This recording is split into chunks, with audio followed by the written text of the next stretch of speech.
On this edition of Saving American Energy, we head to one of the original American boomtowns, Midland-Odessa. Located in the Permian Basin in West Texas, Midland is a major center for oil and natural gas production. Founded as the midway point between Fort Worth and El Paso in 1881, this American frontier is helping to power our nation. Welcome to the place where the sky's the limit. Welcome to Midland-Odessa. Growing up in the energy capital of the world, Houston, Texas, I learned the value of hard work. I also learned that without the grit of Americans working every day to provide us with energy, the lights will go out. We are fighting to make sure that that never happens. I'm Wesley Hunt, and I'm running for Congress to restore, defend, and preserve American energy independence. But I can't do it alone. That's why I'm traveling the country in search of the brave, patriotic, and innovative leaders that power our lives. I want to tell their stories and change the conversation from energy transition to energy addition. Together, we're saving American energy. Our first stop in West Texas takes us to U.S. Well Services to visit one of their e-frac sites. U.S. Well Services pioneered electric fracking, which has been a game changer for the industry. Let's learn more. I'm Wesley Hunt, right here in Midland, Texas with U.S. Well Services. And what they've done is completely transformed their fracking fleet from diesel to electric. And you know what they're doing? They're saving American energy.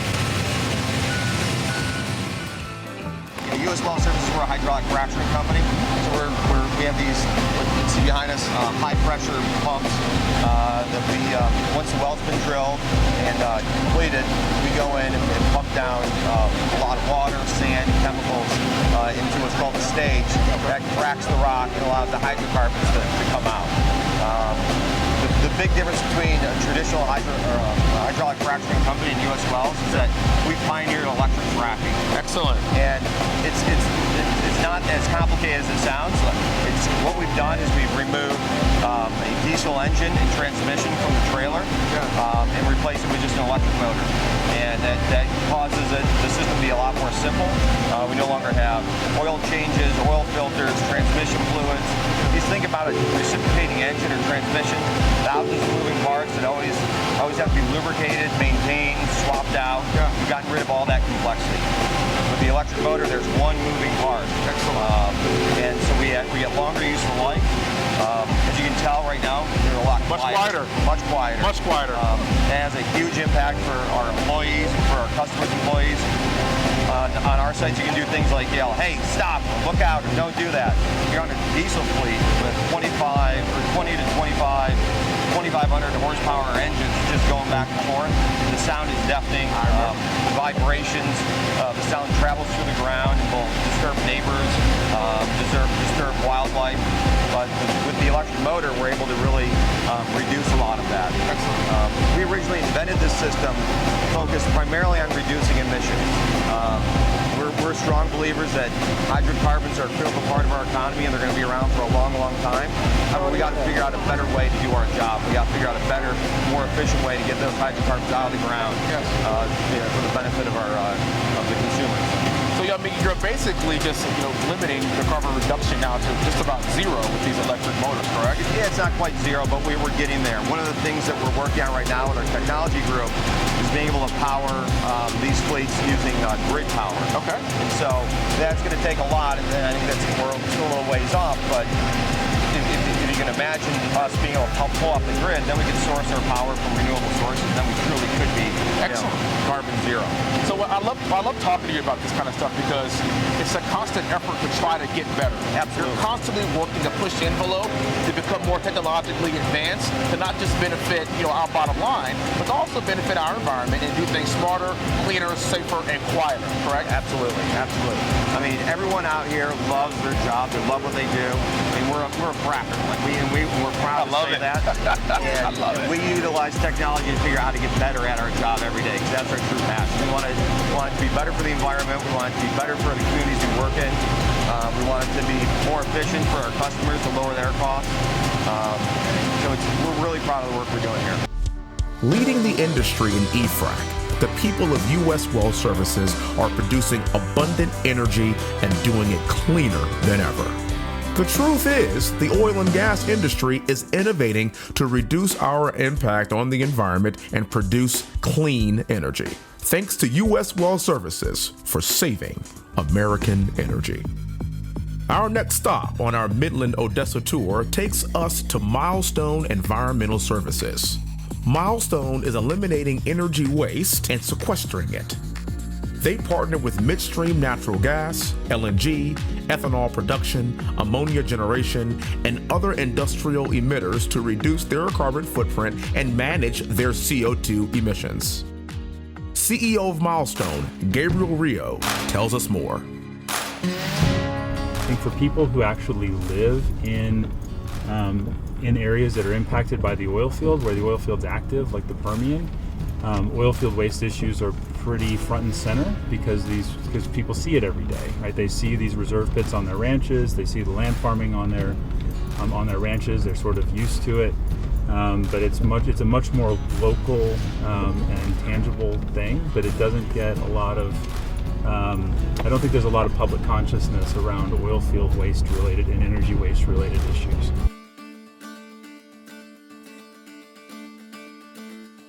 Milestone provided us with an opportunity to visit their South Midland location and talk more about the valuable work their employees are doing to make the oil and gas industry cleaner than ever.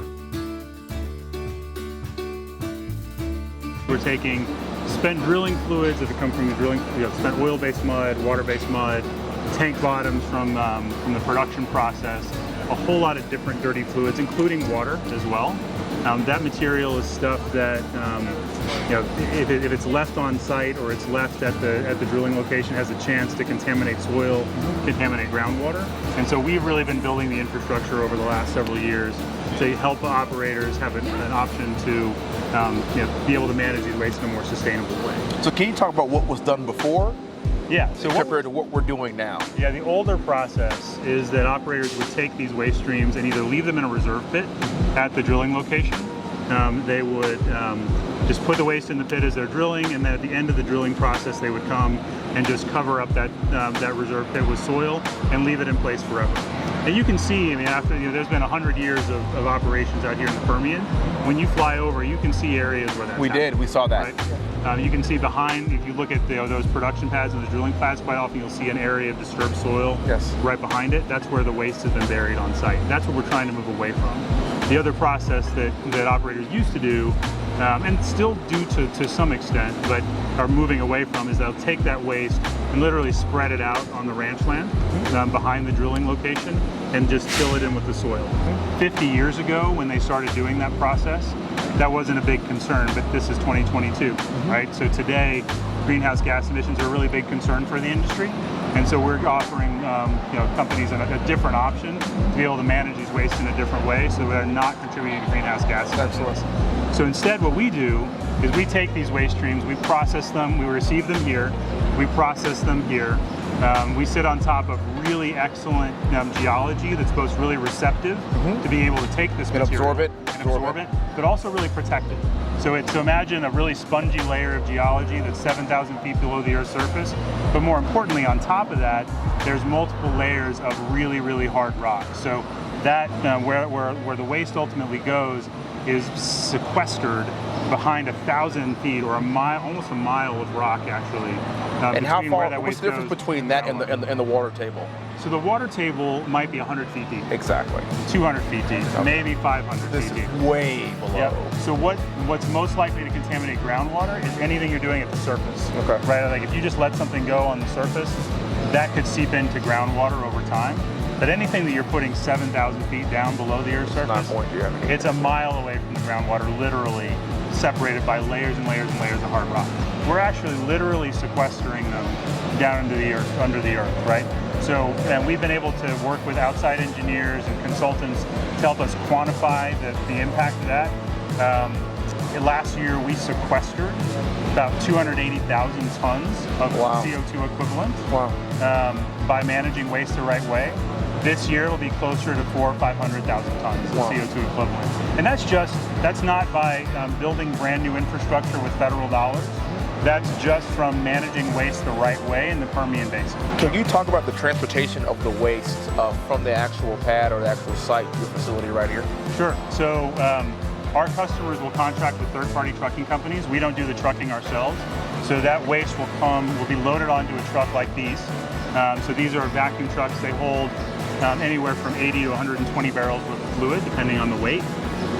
So that waste is loaded into trucks like these at the customer's location, and then they're trucked over to our location when they're offloaded here.